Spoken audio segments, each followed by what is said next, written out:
Le chemin qui conduit un homme ordinaire vers un destin extraordinaire et bien mystérieux. Perdu et mélancolique sur cette falaise de Bretagne, il fixe l'infini, comme pour tenter inlassablement de retrouver l'autre temps, ce temps béni d'avant l'innocence perdue et les illusions bafouées. En apparence, rien ne saurait distinguer Bernard Boursicot d'un autre promeneur solitaire. Rien, sans doute, si ce n'est la jeunesse et la candeur, ne prédestinait Bernard à devenir un espion au service de la Chine communiste. Mais la robe d'une chanteuse d'opéra s'est invitée dans sa vie. Et cette passion, si lourde de secrets, est au cœur de son incroyable histoire.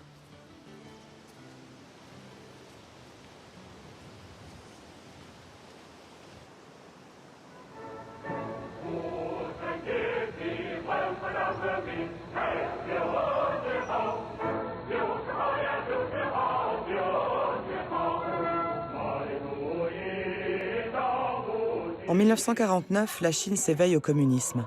La longue marche de Mao Tse-tung porte les espoirs de millions d'ouvriers et de paysans. Sa république populaire succède à des millénaires d'impérialisme dynastique.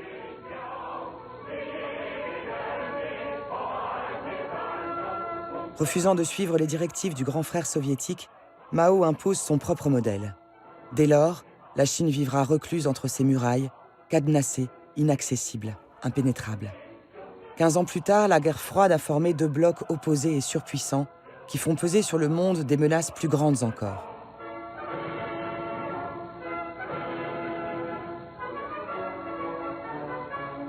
C'est le moment que choisit le général de Gaulle pour prendre une importante décision.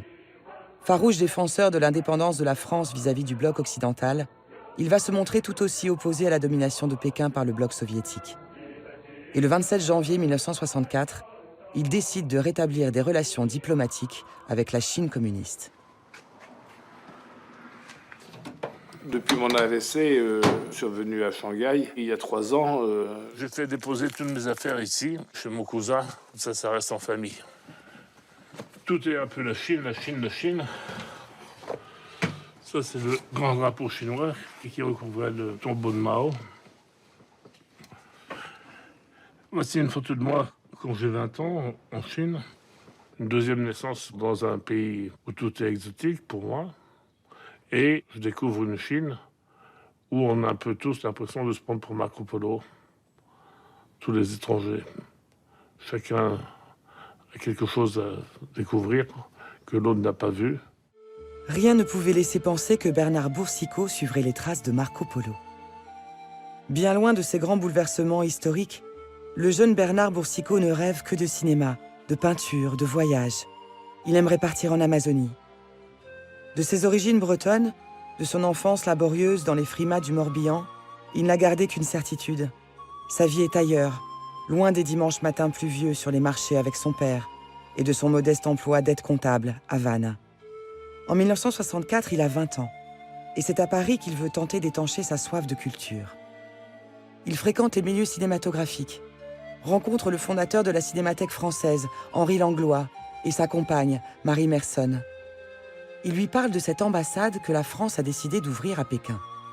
Ainsi, il avait donc raison d'espérer, de croire que les songes ne sont jamais totalement vains. Désormais, le rêve est là, si proche qu'il en tremble d'impatience.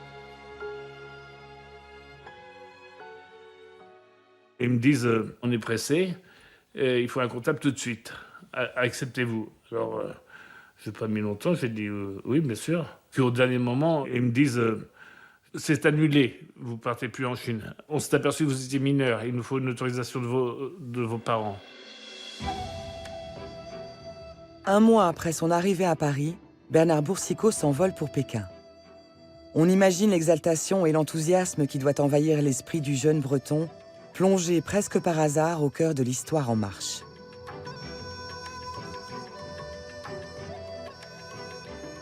C'est Claude Chaillet, premier représentant de la France à Pékin en 1964, qui devine que ce jeune homme totalement inexpérimenté brûle de curiosité. Bernard Boursicot est un provincial qui a été lancé comme un obus sur une autre planète, qui était à ce moment-là la Chine de Mao Tse-tung. Et il est donc sorti, je crois qu'il est de Nantes, sauf erreur, Et il a été projeté comme un obus de Nantes à Pékin. Vous voyez tout de suite le caractère un peu extraordinaire pour un nouveau venu en Chine de faire partie d'une ambassade avec les ors qui s'accrochent à ce terme. Et donc, on peut comprendre, dans une certaine mesure, qu'il était un peu seul, probablement, et un peu désemparé. Le 25 octobre 1964, je suis donc arrivé à Pékin pour occuper un emploi de comptable à l'ambassade de France. C'est l'automne en Chine, c'est magnifique et très poétique, et c'est très rural. Les rues par lesquelles on passe, c'est vraiment la campagne dès qu'on est sorti de l'aéroport et jusqu'à l'arrivée au quartier diplomatique. Et je vois des Chinois qui ont tous l'air calmes et gentils en apparence. À l'époque, les Chinois s'habillaient tous de la même façon en uniforme Mao. Tous les dirigeants étaient habillés pareil, hommes et femmes aussi, vareuses.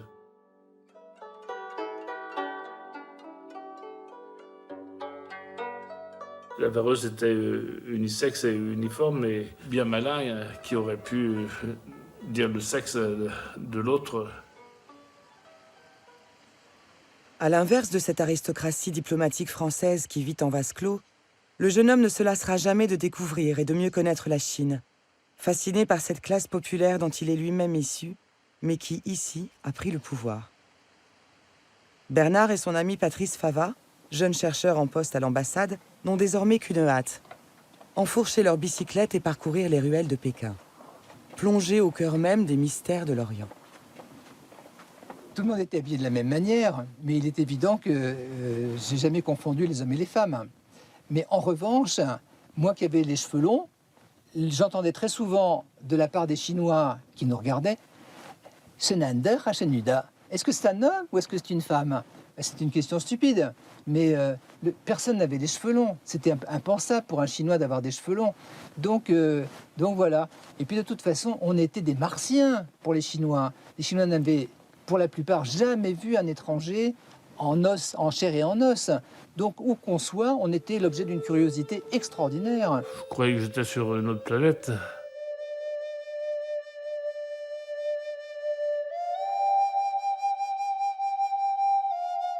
La première fois qu'il la voit, c'est un soir de réception à l'ambassade de France.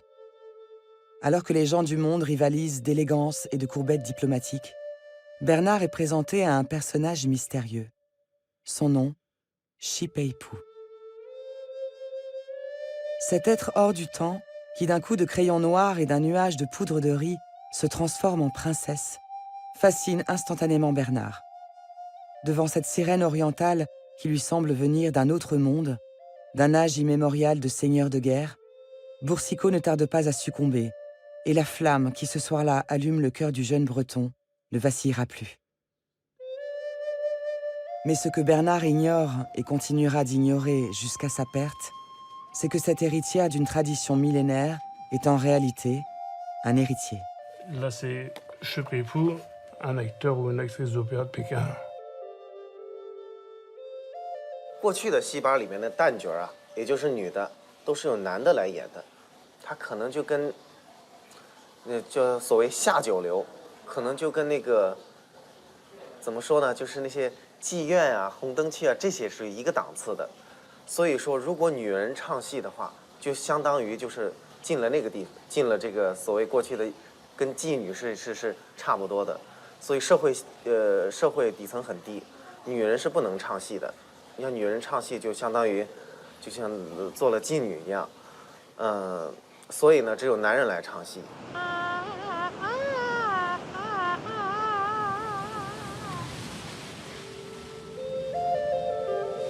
J'ai rencontré Shi Peipu à la fin de 1964, chez le chargé d'affaires, M. Chaillet. Ce qui m'a séduit, c'était le fait qu'elle ne s'habille pas comme les autres Chinois. Ça, j'ai trouvé que c'était particulièrement séduisant. Vu le niveau intellectuel qu'elle avait, parlant le français super couramment, Il avait étudié chez les bonnes sœurs à Kunming, dans le sud de la Chine. Il était rare de trouver des Chinois. Il y en avait qui parlaient très bien français, mais quand ils parlaient très bien français, ils étaient utilisés soit par les services gouvernementaux chinois, soit par l'ambassade de France. Et il me fascinait parce que il avait une culture que moi je n'avais pas. En plus, il racontait merveilleusement des histoires. Et à ce moment-là, je prenais pas ça pour des légendes, mais c'était un peu sa vie qu'il racontait en filigrane. C'était inégalable. Tous les jours, il avait une histoire à inventer. C'était chez Razad, chez Peipo.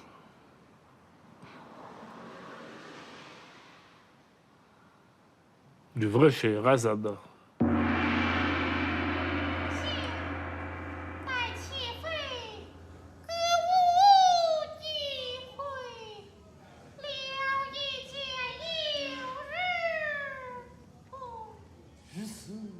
Ce Beppu était un personnage que, oui, d'une certaine manière, nous admirions en tant que chanteur d'opéra, quelqu'un qui avait une aura très particulière. Et le souvenir que j'ai, quand il se tournait vers Bernard Boursicot, il avait un certain visage, et quand il se tournait vers moi, il en avait un autre. Comme s'il y avait les deux aspects yin et yang, l'aspect masculin et féminin de ses personnalités.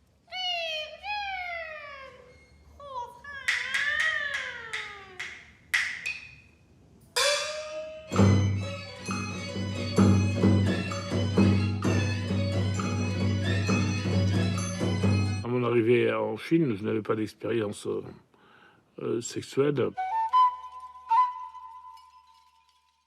Ce Peipo m'a tout enseigné à sa façon. Et moi, j'ai vu que du feu. Elle vient chez moi le 14 juillet 1965. Et là, pour la première fois, on fait l'amour et elle a sorti du sang. Et après, il a fait « Oh, j'ai mal ». Il me disait qu'il n'était pas pareil que des autres femmes, si bien que ce Peipo a pris en main, avec son art spécial, la façon de me faire jouir. Et il y est parvenu au-delà de ses espoirs, à mon avis, puisque ça fonctionnait très bien. On aurait tort sans doute de railler la naïveté et l'éblouissement amoureux d'un jeune homme de 20 ans. Dans les bras de Shi Peipu, il est initié aux règles strictes d'un plaisir codifié depuis des siècles. De ses ébats furtifs, accomplis dans l'obscurité et sans se dévêtir, il gardera la sensation de s'être vu livrer le secret de l'amour oriental, d'avoir été reconnu digne d'en partager les mystères les plus complexes.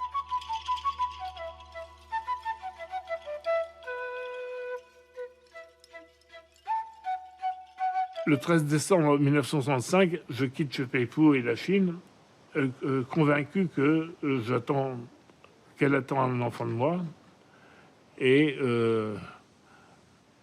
plein de culpabilité, je lui téléphone de l'aéroport de Pékin pour dire je reviendrai. Et elle me dit je vous attendrai. Bernard vient à peine de naître à la passion amoureuse qu'il semble déjà devoir y renoncer. Bien noté, le jeune homme est muté pour 3 ans au Moyen-Orient. La nouvelle est une promotion, mais elle résonne comme une sentence. Le cœur brisé, Boursicot doit se résoudre à ce déchirement.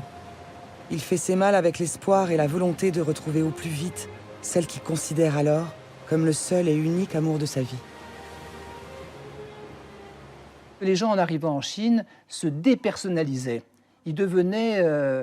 ils étaient infantilisés par les Chinois, et puis ils avaient une espèce d'admiration comme ça spontanée pour la Chine, ce qui était normal, ce qui était aussi notre cas.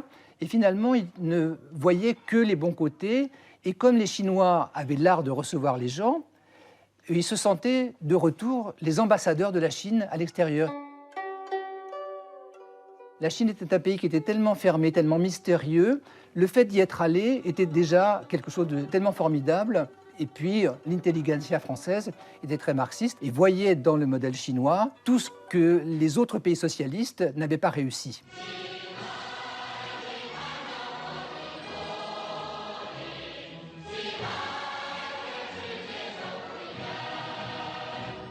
Alors que Bernard promène sa détresse et le souvenir de sa bien-aimée dans tout le Moyen-Orient, la Chine s'apprête à vivre la période la plus noire de son histoire récente. 1966. Après 17 ans d'un pouvoir qui lui a permis de verrouiller le pays, Mao veut désormais s'attaquer aux esprits. C'est la révolution culturelle. Prétexte mal nommé à un nettoyage idéologique, culturel et social. Elle fera près d'1 million de victimes. Désormais, l'histoire de la Chine ne s'écrira plus qu'à la lumière du Petit Livre rouge, recueil de citations du grand timonier qui efface d'un trait de plume des traditions millénaires. Il contraint et asservit toute production artistique et littéraire à la propagande révolutionnaire, embrigade des enfants dans ses armées de pionniers. Les intellectuels, les artistes sont arrêtés, jugés, humiliés, condamnés, rééduqués, contraints de partager le sort misérable des paysans. Étrangement, Shi Peipu est épargné et ne subit pas le même sort que ses camarades. Est-il déjà un agent des services secrets chinois? C'est dans ce climat de terreur et de psychose que Bernard Boursicot va faire son retour en Chine. Le silence de Shi Peipu, imposé par la situation, l'a rendu fou d'inquiétude. Je repars à Pékin, mais pas en tant que petit comptable, mais chargé des archives au service de la valise diplomatique.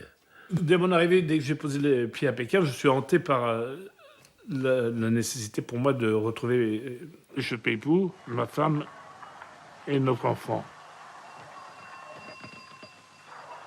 La chance ou la malchance fait que 2 jours après mon arrivée, je retrouve Shi Peipu dans la banlieue de Pékin. J'ai frappé sur la porte, j'ai entendu Sheya, ça veut dire c'est qui? Et quand il a ouvert la porte, il a dit « Ah, c'est vous !» Et je lui ai demandé où est notre enfant, et il m'a sorti de son bureau une photo d'un gamin. À ce moment-là, il y a des gens qui frappent à la porte, et puis pour finir, c'est 40 personnes à peu près qui entrent dans l'appartement. Et puis lui, Shi Peipu, il me dit « Restez calme ». Au bout d'un moment, il y a la police militaire qui arrive. L'amour est un regard qui ne voit rien, dit un proverbe chinois. Et on peut sans doute imaginer que le piège qui va se refermer sur Bernard a été patiemment et méticuleusement préparé depuis le premier jour, depuis la première minute de cette première nuit troublante et passionnée. Dès son retour à Pékin en 1969, il réclame ce fils qu'il ne connaît pas, mais que les services secrets chinois ont trouvé pour lui. C'est un orphelin ouïghour de 4 ans, qui peut aisément passer pour un métis et à qui on a appris le français. Mais Shi Peipu lui dit qu'il vit à la campagne et qu'ils ne seront autorisés à le voir que si Bernard accepte de collaborer. J'avais toutes les dispositions en arrivant en Chine pour tomber dans un piège, mais Shi Peipu m'avait ensorcelé.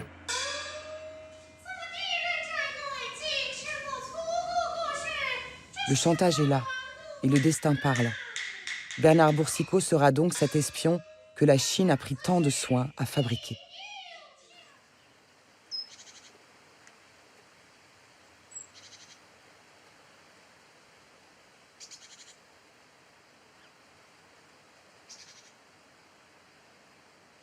Quand je suis arrivé pour la première fois à Pékin, la personne qui m'accueillait à l'aéroport, c'était Bernard Boursicot.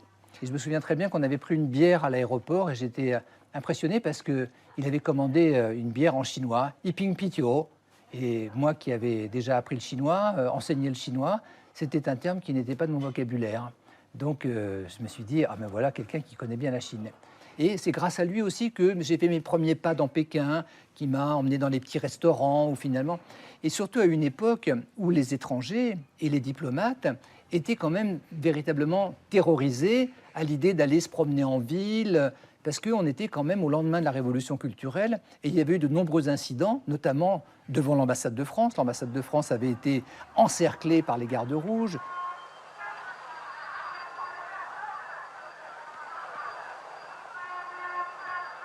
Il y avait toute cette psychose qui était encore là, et finalement, beaucoup de gens sont restés confinés dans leurs immeubles diplomatiques et n'ont jamais été à l'aventure dans Pékin, n'ont pas essayé de partager la vie des Chinois et essayer d'aller à leur rencontre. Ce qui était très difficile, puisque finalement, les Chinois, à cette époque-là, n'avaient pas le droit d'entrer en contact avec les étrangers. Nous étions en gros tous considérés comme des espions. C'est Patrice Fava qui, à partir de 1970, filme la Chine au quotidien. Images rares. Avec son ami Bernard, ils vont ainsi s'imprégner chaque jour un peu plus de la réalité chinoise, découvrir chaque jour d'un peu plus près les affres d'un système totalitaire qui verrouille les esprits, réduit toute volonté au culte d'une pensée unique.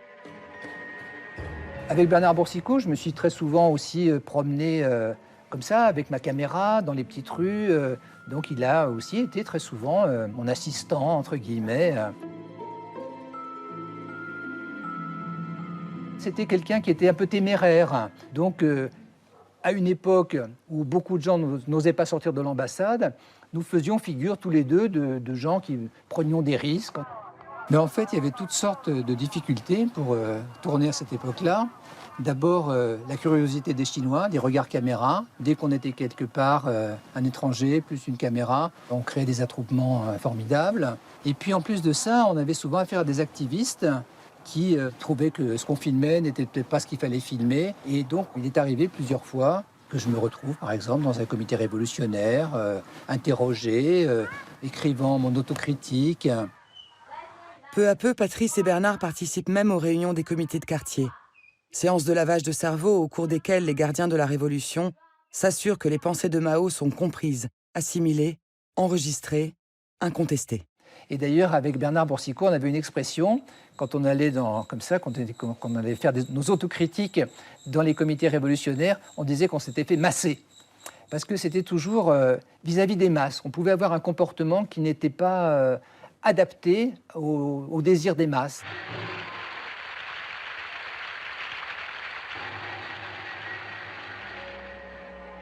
Depuis le début de la révolution culturelle, Mao fait planer dans tous les esprits la menace d'une agression américaine ou soviétique.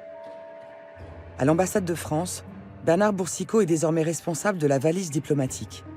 Un poste subalterne, mais hautement stratégique pour les Chinois qui ont un besoin vital d'information. Les Américains, qui se battent toujours au Vietnam et sont présents en Corée du Sud, n'ont pas reconnu le régime communiste de Pékin. Ils font donc transiter tous leurs documents par l'ambassade de France. Le piège qui s'est refermé sur Bernard est dès lors une véritable aubaine pour les services secrets chinois qui vont, grâce à lui, avoir accès à des milliers de documents top secrets.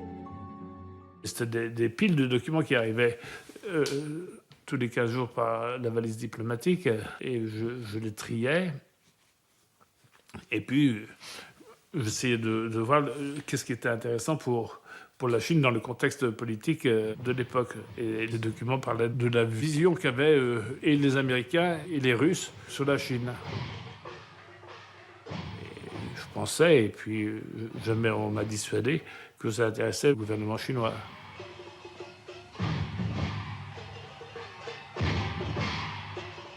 Toute la politique intérieure et extérieure de la Chine tournait autour de deux grands dangers.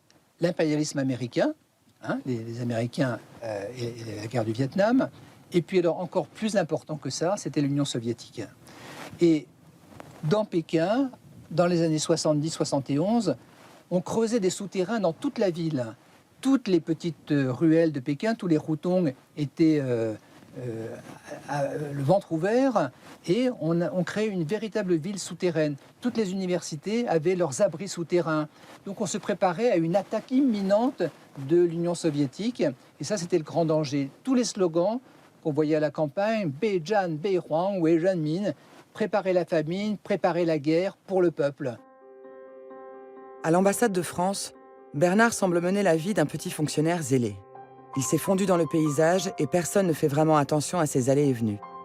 Dès lors, Qui pourrait deviner que le jeune homme si rigoureux, qui trie, distribue et archive le courrier, est désormais l'une des principales sources d'information du régime chinois.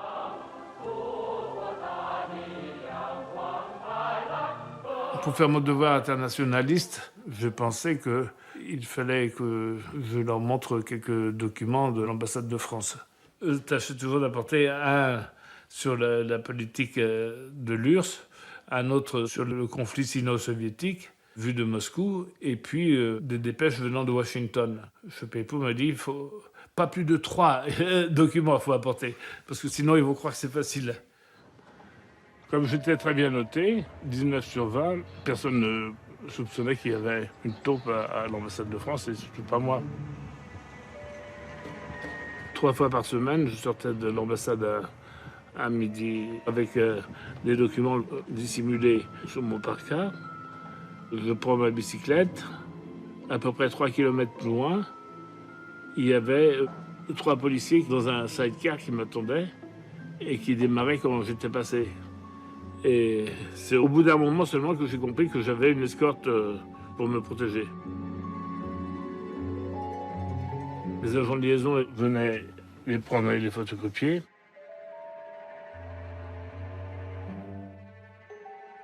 Et Peipo me disait, vous avez bien travaillé aujourd'hui. Ils sont partis très contents. Quand je sortais de chez Peipo, il y avait à ce moment-là 3 ou 4 types qui me suivaient à bicyclette et qui abandonnaient leur surveillance dès que j'arrivais à proximité de l'ambassade. La première fois, j'avais des remords quand même.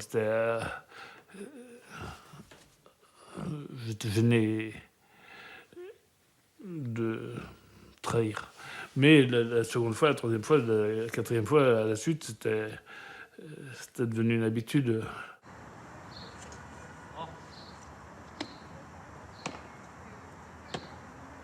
Je crois que Bernard Boursicot, il aimait la Chine d'une façon affective. Il aimait l'aventure chinoise.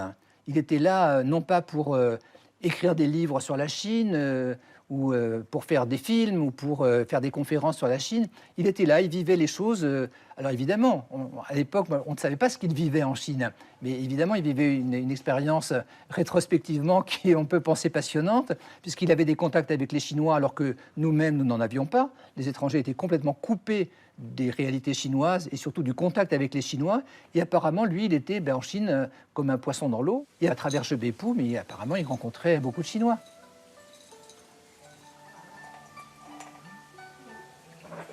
Envoûté par cette Chine qui a éveillé sa sensualité en même temps qu'elle lui donnait une famille, le camarade Boursicot, agent de la révolution prolétarienne, ne va pas tarder à trouver la récompense de ses services.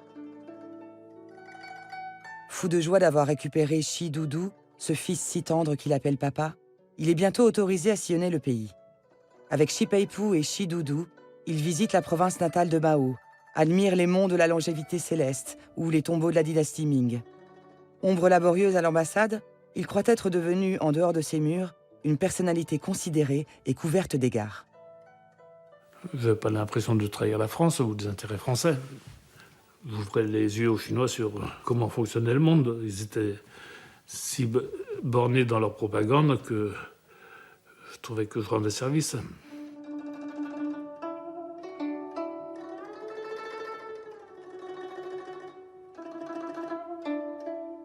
J'étais mûr pour servir, pas pour trahir. Pour moi, c'était pas trahir, c'était servir la Chine et me montrer diplomate à mon tour, puisque en France, dans le système français, j'étais pas grand-chose. Moi, je n'oublie pas que Boursicot n'a pas fait ça pour l'argent. Il a fait ça en 2 mots, par passion.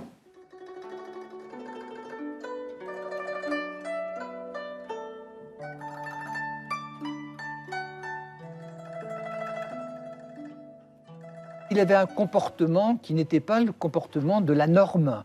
Hein. Il n'était pas le monsieur distingué de la communauté diplomatique, etc. Donc c'était un peu un être fantasque qui avait peut-être des problèmes personnels, hein, des problèmes aussi des problèmes psychologiques, mais qui vivait très bien avec tout ça. hein, donc il était normal qu'il soit, voilà, qu'il soit parmi nous, mais d'une manière un peu étrange parfois.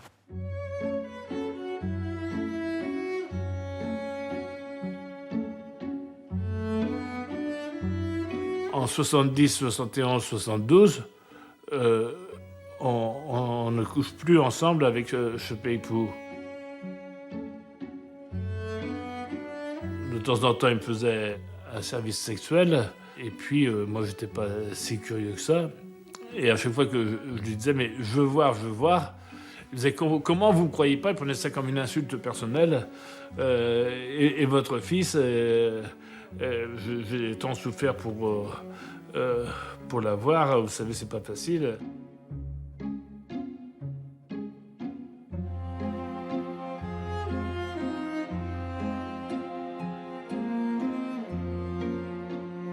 Est-ce qu'il s'est fait manipuler?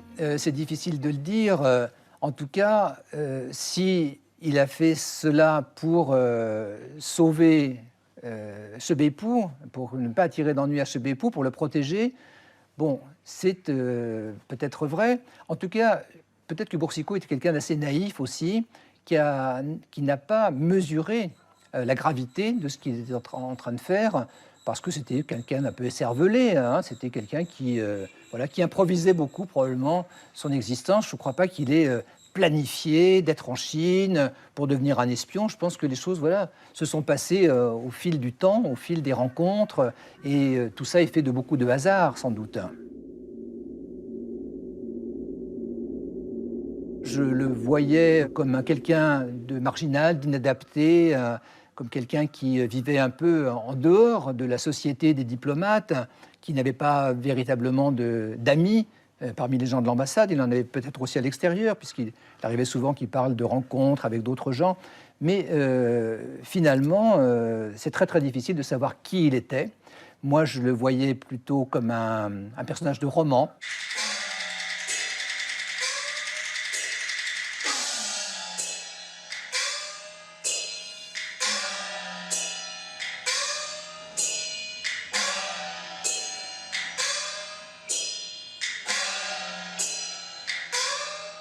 En 1972, quand j'ai quitté la Chine, le service secret chinois avait proposé un sac plein d'argent. Ils ont insisté, j'ai dit non, non, non, non. Shepei-Pu m'avait prévenu, si vous refusez tout, vous serez un héros. Vous voyez le traitement qui était réservé à ceux qui avaient rendu des services. Et les héros, c'était un statut tout à fait différent et inaccessible à quelqu'un d'ordinaire.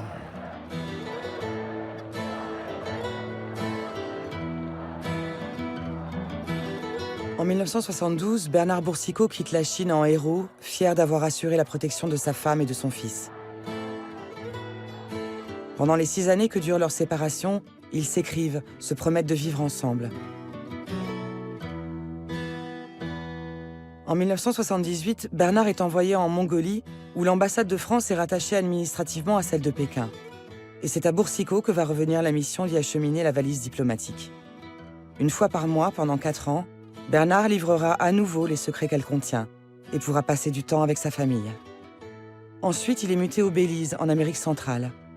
C'est alors que Shepei-Pu débarque tout à fait officiellement à Paris, profitant d'un programme d'échange culturel en compagnie de Shi Dudu.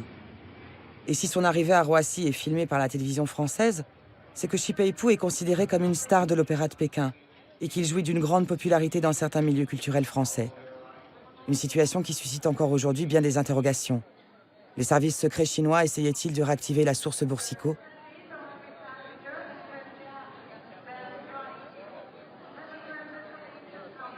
Pourtant, le 30 juin 1983, la carrière d'espion de Bernard Boursicot se termine. Pendant toutes ces années, le commissaire Nart ne s'est douté de rien. Bernard est rigoureux, bien noté, insoupçonnable. Ce sont les Américains, la CIA en l'occurrence, au début des années 80, qui nous ont informés d'une trahison à l'ambassade de France à Pékin. Ça, ils sont assez jaloux, les services. Mais comme, si vous voulez, leur télégramme était également compromis, et ils avaient intérêt à ce qu'on l'arrête. On a fait une enquête. Malheureusement, Bernard Boursicot avait été entre-temps muté à Belize.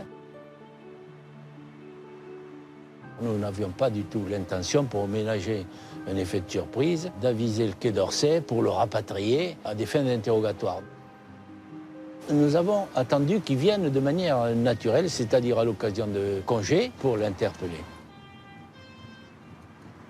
L'arrestation a été un tout petit peu compliquée parce que nous avons dû intervenir au moins à 2 reprises. La première fois, il n'était pas là, il était absent de son domicile. Mais les fonctionnaires qui sont intervenus ont noté la présence d'un Chinois dans son domicile.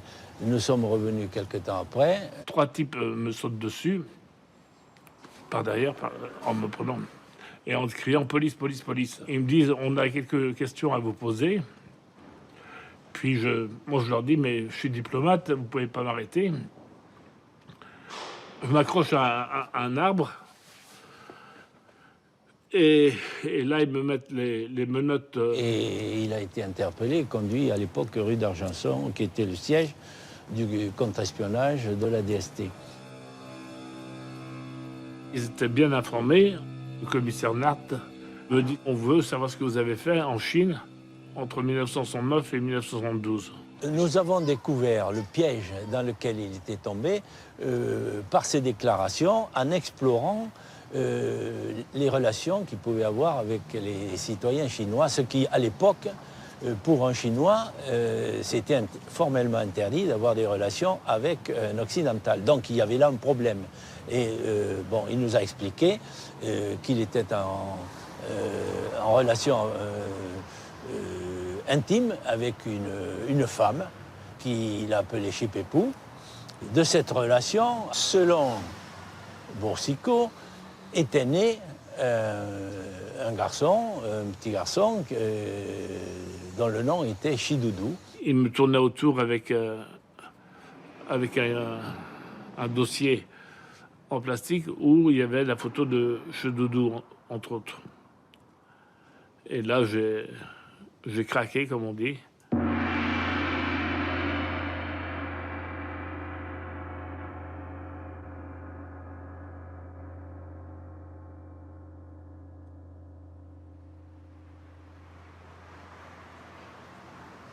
Puisque c'était moi qui avais la charge de l'ensemble de l'affaire, mais j'ai interrogé Chipépou. Et j'avoue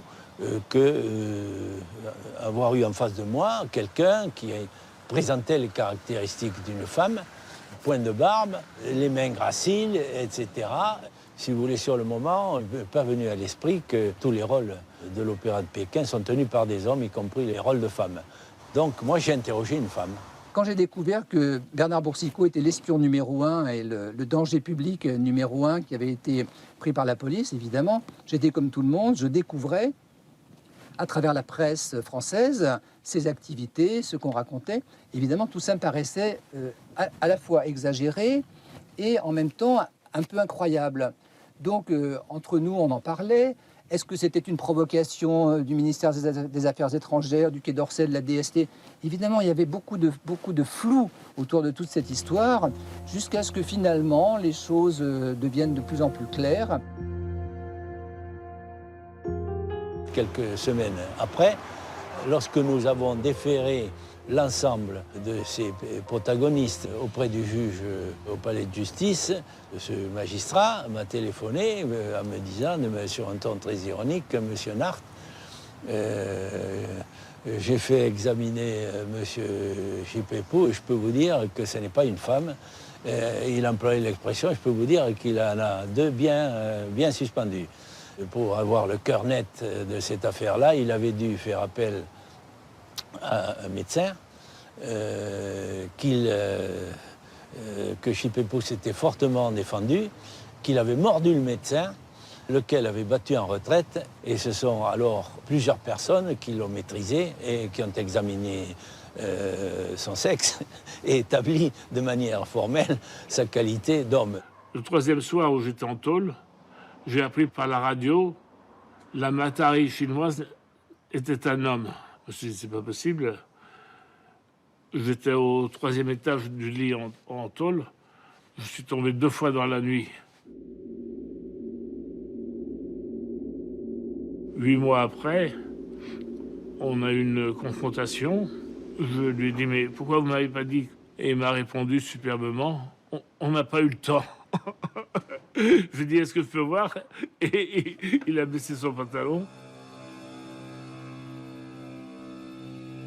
Quand j'ai eu la preuve que j'ai vu que ce Peipo était bien un mâle et m'avait trompé toute la vie, et qu'en conséquence, ce Peipo ne pouvait pas être la mère de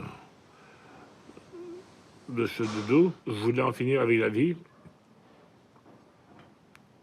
J'ai bien fait une tentative de suicide avec une lame de rasoir, mais ça n'a pas suffi à me tuer. Et après, pendant des mois, je vivais comme un zombie, mais en plus en tôle. Et je n'avais plus confiance ni en moi ni en personne. Le français et le chinois qui espionnaient au profit de la Chine et dont l'histoire d'amour assez étrange avait étonné d'une certaine façon les magistrats. Le verdict est tombé il y a moins d'une heure à la fin du procès d'espionnage extravagant jugé depuis hier devant la cour d'assises spéciale de Paris. L'artiste chinois ainsi que l'attaché de l'ambassade de France à Pékin, accusés d'avoir livré des documents en secret défense à la Chine, tous deux ont été condamnés à 6 ans de réclusion criminelle. Les 2 accusés ont bel et bien participé à une opération des services secrets chinois. Shi Peipu, intellectuel et artiste, a déployé son grand talent d'acteur pour séduire Bernard Boursicot. Le fonctionnaire français, naïf et simplet, a trahi son pays en livrant de nombreux documents aux autorités chinoises. Pour moi, c'était même la honte que ce Peipu ne soit pas une femme et que je me sois fait berner de cette façon-là. J'aurais été membre du jury et je lui ai dit. J'aurais été membre du jury, je l'aurais condamné. Parce qu'il a transmis à une puissance étrangère. Il n'y a pas l'ombre d'un doute. Selon le code pénal, il n'y a pas l'ombre d'un doute. Il doit être condamné. Je n'avais pas l'impression de trahir du tout. L'impression de servir 2 pays. Et je ne vois pas en quoi, ça, même encore maintenant, partager des opinions politiques avec les Chinois, c'était trahir la France. C'est difficile de dire espion ordinaire, espion extraordinaire. Un espion, il devient extraordinaire dans la mesure où il fournit des renseignements et des documents extraordinaires. Mais le personnage en lui-même était effectivement ordinaire. Mais les grosses affaires, c'est souvent des personnages très ordinaires qui les font.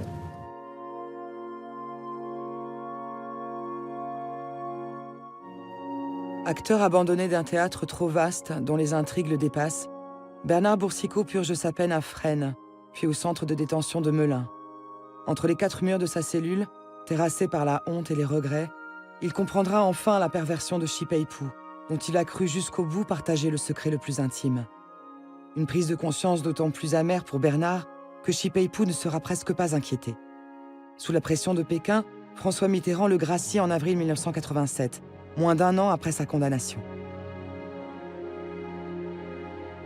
Ce Peipu a été libéré parce que la Chine a fait pression et a signé de gros contrats avec la France et le politique l'emporte sur la justice dans ces cas-là. Pour Bernard, l'ultime affront reste à venir. Car contre toute règle qui voudrait qu'un espion découvert puis emprisonné soit ensuite expulsé, Shi Peipu va pouvoir rester à Paris en toute tranquillité.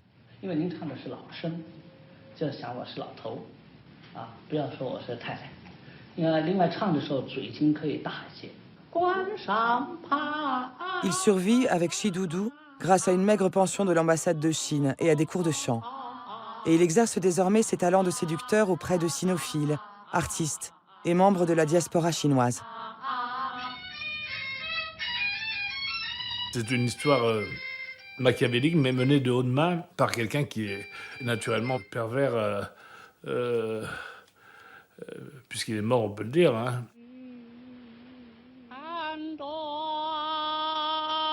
J'étais le hochet de ce Peipu, mais en même temps, c'est l'acteur frustré. Pour lui, c'était une sorte de spectacle, sa vie, surtout sa vie avec moi. J'estime que je suis le héros de l'histoire la plus idiote du siècle. Et ça, c'est quand je réfléchis. Et que...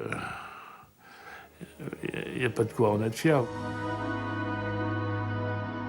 À sa sortie de prison, Bernard Boursicot voudrait sans doute disparaître, se fondre dans l'ombre bienveillante de l'anonymat. Mais son histoire est devenue plus grande que lui. Il est bien vrai que votre histoire a inspiré d'abord une pièce de théâtre, qui a été créée à Broadway en 1988, reprise dans une trentaine de pays, malheureusement pas la France, puis un film donc de David Cronenberg qui va sortir en France sous le titre M. Butterfly, avec Jeremy Irons, qui n'est pas rien dans votre rôle, et puis John Lone, qui est un homme qui joue le rôle de la chanteuse. Alors comment cela se peut-il? C'est vrai. On me raconterait l'histoire, j'aurais peine à y croire. Mais elle vous est arrivée. Oui, parce que... Mais alors, est-ce que cette femme parce avait... que j'ai suivi ma passion, j'ai suivi... bon, j'étais fasciné, amoureux. Elle vous a obligé à espionner au profit de la Chine, vous avez été condamnés tous les deux, et elle vous a grugé dans votre sexualité même. Ah, ça c'est encore plus douloureux. Oui, c'est encore plus douloureux, c'est évident.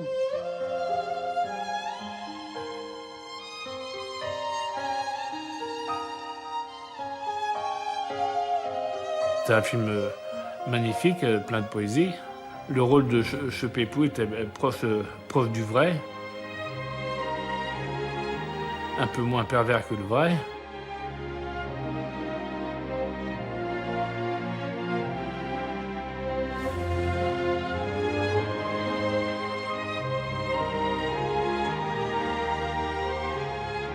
Il était dans une espèce de très grande confusion mentale, s'identifiant après coup aux personnages qui avaient été les héros du film de Cronenberg, d'une pièce de théâtre à Broadway, etc.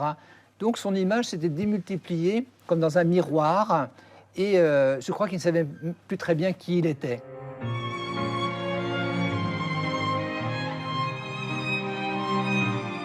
Désormais, le destin de Bernard Boursicot ne lui appartient plus. Il n'inspire pas seulement David Cronenberg, Broadway et Hollywood, mais aussi des artistes comme Liu Fong, une étoile montante de la peinture chinoise contemporaine.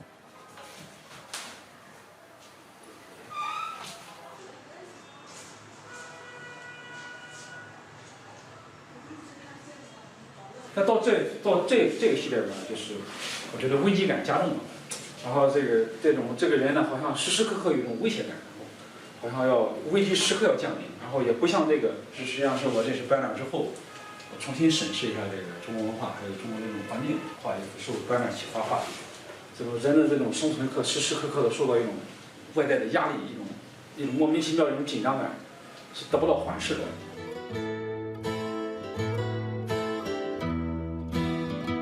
Pourtant, malgré la souffrance et l'humiliation, Bernard Boursicot n'a jamais cessé d'aimer profondément la Chine.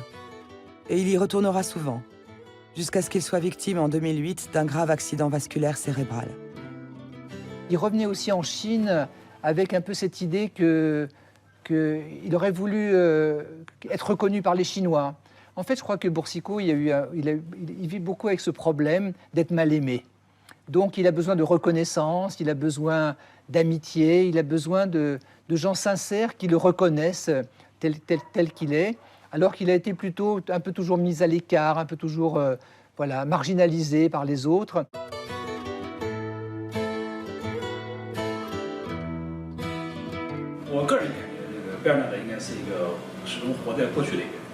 Je 就是我们聊天的时候，我就劝他，然后做人应该把过去都忘记了，然后这个往前看。他一开始呢，这个他可能也就是略微的可能会听你的，但是之后就是马上又回去了，哈哈哈哈哈哈哈哈哈，又变成他那样的了。就是这些东西说了没有用，就这边说这边就出去了。Peut-être qu'après beaucoup de mensonges, ici ça devient si épais qu'on peut même pas rougir, comme disent les Chinois.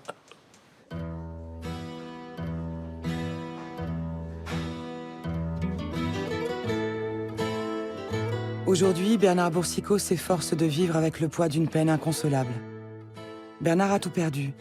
Ce fils qu'il croyait de lui et qu'il chérissait, cette femme qui était un homme et qu'il a pourtant si follement aimé, et jusqu'à cette santé désormais fragile qui lui interdit de voyager.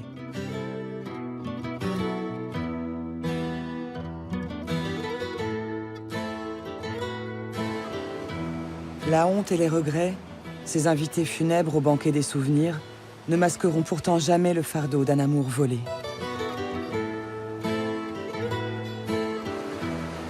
Homme libre, toujours touché vers la mer, Baudelaire. Je te salue, vieil océan, de notre Hermont. L'océan, pour moi, est synonyme de liberté et j'espère qu'il me ramènera en Chine où j'aurai envie de finir ma vie. La Chine me manque.